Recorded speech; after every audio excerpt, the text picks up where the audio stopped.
Hi and welcome to the Geek and Hermit, coming to you, well, sort of live in the month of love, February, which, when you've got a wife and kids, means basically getting a meal deal from Tesco, cooking it as quick as you can, and then trying to eat it as fast as you can without the baby trying to grab the knife and fork off your plate.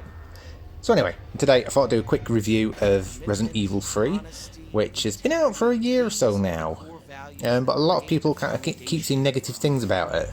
I'll come to those in a second, but just as a bit of an overview about what it is, Resident Evil 3 of course takes place at the exact same point as Resident Evil 2 does. Basically Raccoon City's going to hell and all hell's breaking loose. But the only thing is this time around is you play as Jill Valentine, and that's it, you only play as Jill Valentine.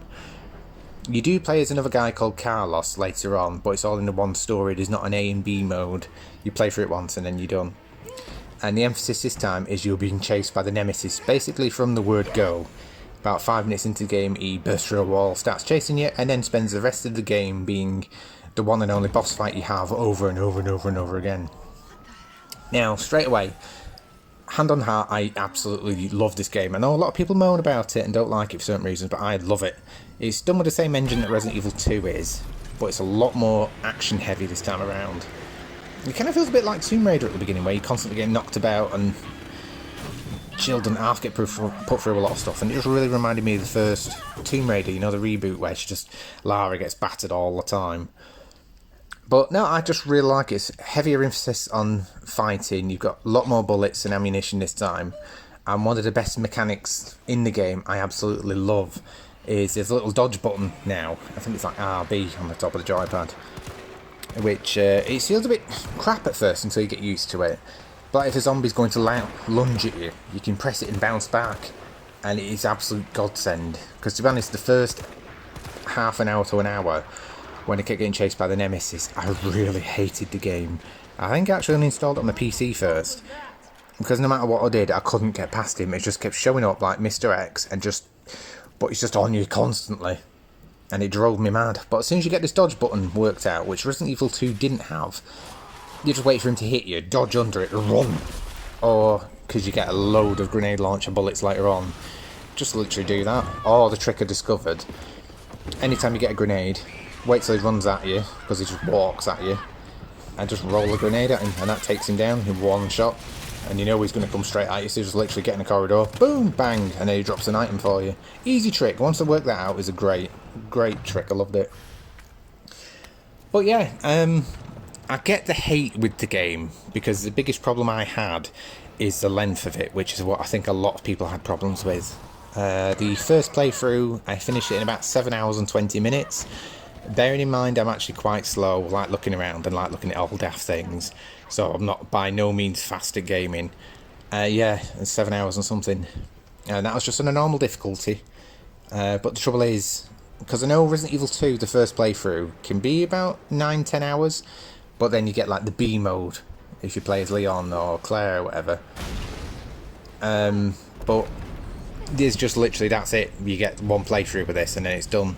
So that is a bit of a negative, but on the flip side of that, it doesn't feel like there's any padding to me. I just enjoyed it from the word go to the very end, and I loved it, and I actually want to play through it again.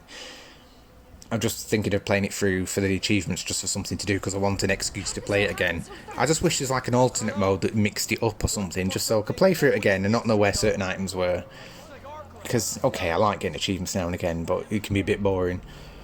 So that's the only negative. The fact that actually, as soon as I finished the game, I wanted to start it again, I think that's a good positive point. But yeah, you can you unlock guns and outfits and stuff with currency that you get at the end of the game to play through with different things. But like I said, the game doesn't change apart from the difficulty. But the actual story I really liked. I feel like it had a good little arc, because at the very beginning of the game you start off in a hotel room, and Jill Valentine is proper having PTSD.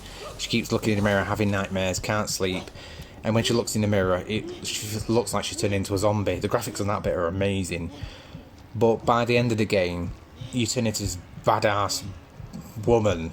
Kind of reminded me of Ripley, with a giant bleeding railgun taking down the Nemesis. And I think that progression I really, really liked. Like, she goes from being a victim at the beginning to at the end, right, come on then, you bastard, and then takes him down. It's really, I really like that. And Carlos is in it for a bit. He's not done overstayed welcome, thankfully, because what happens, there's certain points in the game where Jill gets taken out of commission for one reason or another, and then you have to play as Carlos to go and get something else. And you do revisit the police station from Resident Evil 2 as Carlos, just getting bits and bobs. And it actually, I kind of like it, because you get there before Leon and Claire do. So some of the things that happen in Resident Evil 2 kind of explains what happens, like the copper at the beginning that's dying all the way through, basically, like Leon's lieutenant. It shows how he gets bit, and some of the walls that get blown up and what happens in the police station. Basically, you're the cause of it, and I really like that. And I liked the fact you go in, rather than with a piddly pistol with 4 bullets, you go in with an assault rifle as Carlos and have hundreds of bullets. And just end up mowing down loads and loads of zombies. And I really enjoyed that bit of it. And yeah, and there's a weird little horde mode bit later on. You play as Carlos, where you've got to defend a hospital, like, entranceway. And you've got zombies coming through the windows and lickers all over the damn place. And I really like that. I wish they'd done like a little spin-off mode and just as a horde mode of it, because it was good fun. Like just trying to hold out as long as you could. But yeah, like the whole emphasis is on the nemesis chasing you. It does, as it goes through, some of the set pieces are amazing. Like there's one part where this whole building's on fire and you're climbing up through as he's chasing you and going mental. And the nemesis himself actually has a flamethrower at that point. And every time you take him down, he sort of changes into a different version of him, and by the end he's unrecognisable, so each fight is a bit different. And I just really like that part of it as well. So what else is there really to say about it? Apart from the fact it's short, the graphics are really good on it, and the voice acting is really good. And some of the actual facial animations and captures, I love them as well. And I just wish it was just a little bit longer. You do, I think to pad it out a little bit, you do get a game called Resident Evil Resistance with it. Which is kind of like, I think they tried to do Dead by Daylight really, if you've ever played that, where it's 4 survivors versus 1 villain. Where instead of being directly like a murderer this time, you're actually in control and you can spawn zombies and whatnot. You can even spawn a tyrant later on. The only downside with that, it could be a good game. There are tutorials in it, but they're very, very basic. And there's no real single player mode at all. You can play just you versus a mastermind, but it's really crap and boring because there's no AI bots with you, so it's just you versus that, and it just feels a bit empty. And the trouble is, when you go online, I did a couple of games and I absolutely hated it. It could be good if there's a bit more like a single player part of it so you could learn, but when I went online, there's just that much going on and I kept getting lost and I didn't know what was going on, and people's abilities going on all over the place. I had no idea what I was doing and I absolutely hated it. I felt like I dragged the team down and caused a loss and I felt really bad. But honestly, I had no idea what I was doing. I just hated every second of it. It's a shame because I absolutely love Dead by Daylight. I know that doesn't really have a tutorial, but it's not as complex really, that. It's a shame. If they had bots in a single player mode, I think that would have really taken off. And to be honest, I feel like if they want it to do well, they need to add a single player bit and also make it free to play.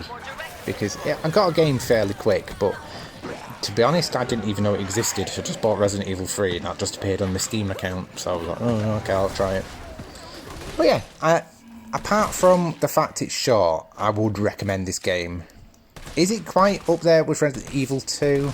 No, but Resident Evil 2 was always the better one. Even the original games, Resident Evil 2 was always the better game.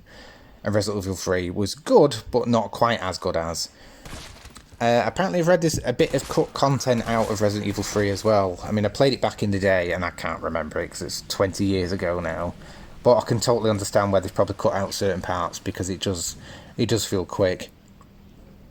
I don't know, I just really like that. If you don't like Resident Evil survival horrors, I'd probably try this a bit more if you're more gung-ho, because I loved it. I actually loved having enough ammunition this time to just take stuff down, rather than run away and, oh, I've got 4 bullets, but there's 20 zombies. And right, I'm waffling now, basically, aren't I? So hopefully you've enjoyed this video, guys. Let me know what you think below. And yeah, that's about it, really. I can understand it being a bit divisive, oh, whatever the word is. where people will be split opinion on this game, but I personally really enjoyed it. I'm just a bit annoyed that after 8 hours I'm done. I enjoyed every single minute of those 8 hours, but again, 8 hours is very short for a game these days, so maybe if you do get it, just get it on sale, like for no more than £15 sort of thing. It depends as well. If you like replaying games over and over again, you probably would get your money out of it. But it's about half the length of Resident Evil 2, I would say. Anyway, thank you very much guys for watching, and I shall see you next time. Yeah, bye!